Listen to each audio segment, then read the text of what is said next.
বাচ্চা পাতলা পায়খানা বা ডায়রিয়া করলে বা বড়দের পায়খানা বা ডায়রিয়া হলে হওয়ার পরে আমাদের ওআরএস খাওয়াতে হয়। তো আজকে আমরা এই ওআরএসগুলো দেখাবো। তো প্রথমে আমাদের যে 6টা পদ্ধতি, সেই পদ্ধতিতে মেনে আমরা হাত ধুয়ে এসেছি। ধুয়ে আসার পর এবারে আমরা এই বোতলে 1 লিটার জল নিয়েছি, পুরোটা 1 লিটারের জল। এবারে এই জলটা থেকে তার আগে আমরা কী করবো, ওআরএসটা দেখবো এটা ঠিক আছে কিনা, ডেট এক্সপায়ারি হয়েছে কিনা, ডেটগুলো ঠিকঠাক করে দেখে নেবো, কোনো জায়গায় ছেঁড়া ফাটা আছে কিনা, কিংবা এটার ভিতরে জমে আছে কিনা, সেটা আমরা ভালোভাবে দেখবো। দেখার পরে আমরা এটা রাখবো, রাখার পরে এর থেকে কিছুটা জল আমরা এর মধ্যে নিয়ে নেব।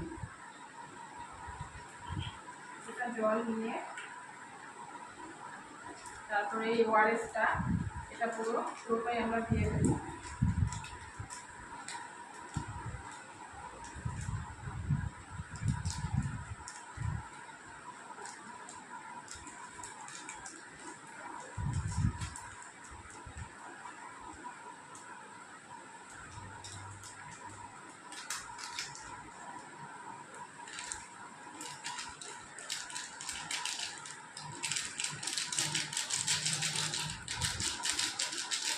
পুরোটা দিয়ে দিলাম।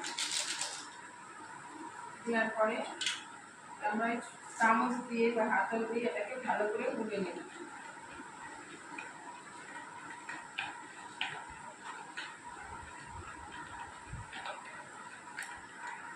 আমরা পুরোটা করে যেন কোনো দলা না থাকে, ভালোভাবে এটাকে মিলিয়ে নেওয়ার পর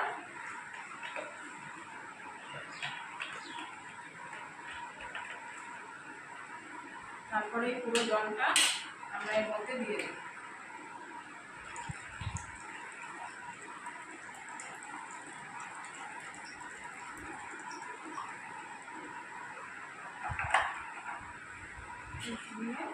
এটা আরেকবার আমি গুলিয়ে নেব ভালো করে, আর কোনোভাবে যেন আমার নখ বা কোনো কিছু এর মধ্যে না ঢোকে। চামচটা একটু ছোটো হয়ে গেছে, চামচটা একটু বড় হলে আমার একটু সুবিধা হবে।